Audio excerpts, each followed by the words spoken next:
A month ago, I packed up my bags, returned my apartment key, and left Shenzhen for good. If you talk to people outside of China, they usually say amazing things about Shenzhen.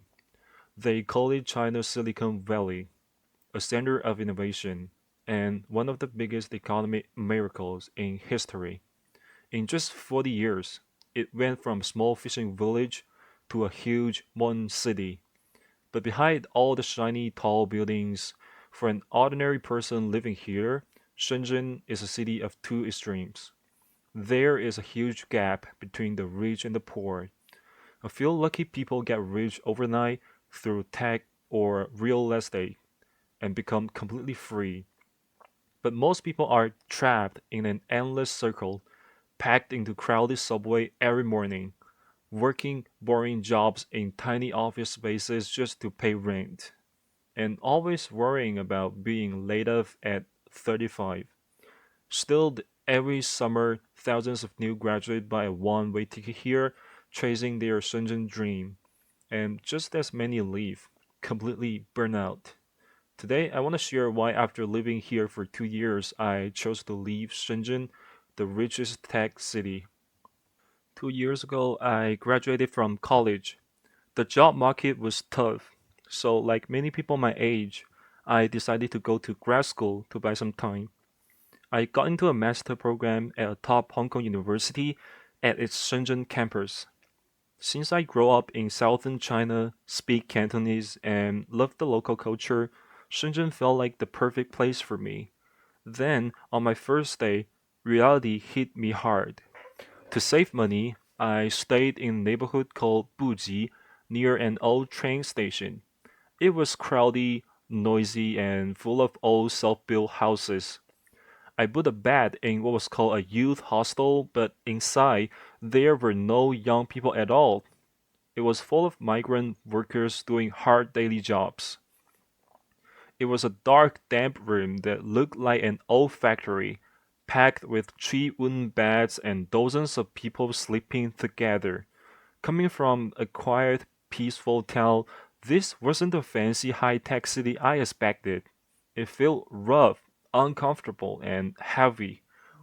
Even after the rough start, I tried to stay positive.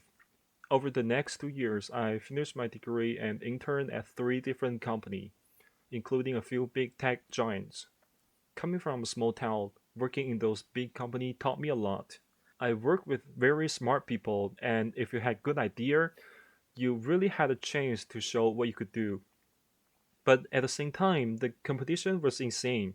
In Shenzhen, a degree from a famous university is nothing special.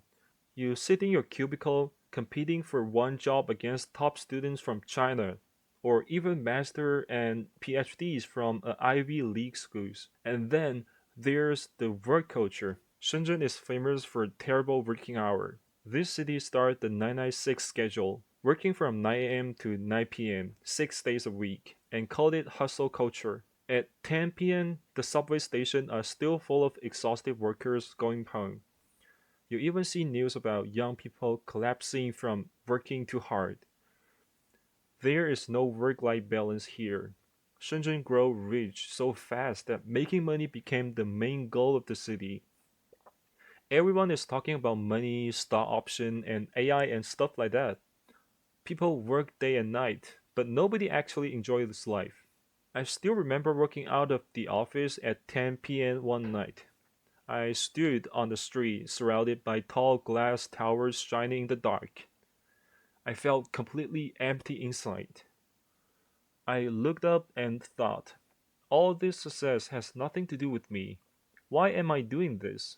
That was the exact moment I first thought about leaving. To be fair, work stress wasn't the only reason I left.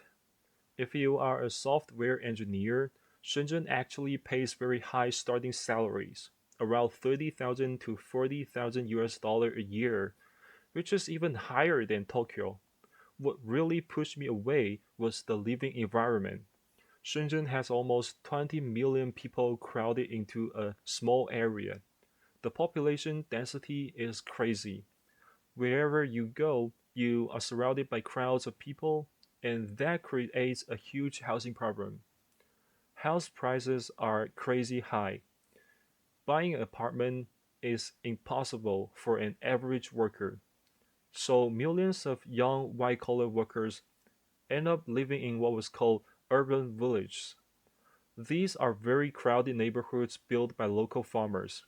To make more money from rent, landlords build houses as high and close to each other as possible. They are called handshake buildings because the streets are so narrow that you can reach out your windows and shake hands with your neighbor across the alley. Most of these narrow streets never see any sunlight. In Shenzhen, sunlight actually costs extra money. A room with a window and sunlight costs hundreds of RMB more every month. Imagine this. During the day, you work in a beautiful modern office building, but at night, you walk through the dark, dirty alleys to sleep in a tiny 10 square meter room with no light. I am someone who needs quiet, open spaces. Shenzhen, on the other hand, is full of noise and crowds everywhere. In my hometown, I could ride an e-bike for 10 minutes to reach a big, quiet park. But in Shenzhen, you feel trapped. One night after work, I rode my bike, trying to get away from the high buildings and find a quiet place. But no matter how far I went, I was still surrounded by bridges, huge towers, loud traffic, and busy people talking about the work. In that moment, I really miss my peaceful hometown, and I miss sitting by the river in Kyoto. Watching the sunset during my student is strange. I realized my soul just didn't belong here. Although I complain a lot, my 2 years in Shenzhen were not all bad. I met many great friends, learned a lot, and grow up under pressure. Also, because Shenzhen has people from all over China, you can find amazing food from every region. If you are an energetic person who wants to hustle, take risks, and make big money, Shenzhen is a great place for you. But if you are like me, someone who like quiet places, wants spaces to breathe, and prefers to a peaceful, normal life, then staying here is just too hard. Living Shenzhen was not giving up. It was choosing a life that actually fits me. So that's all for my today's video, and if you enjoyed this story, please like, comment, and subscribe. I will share more videos about my life and thoughts about China. Thanks for watching. See you next time.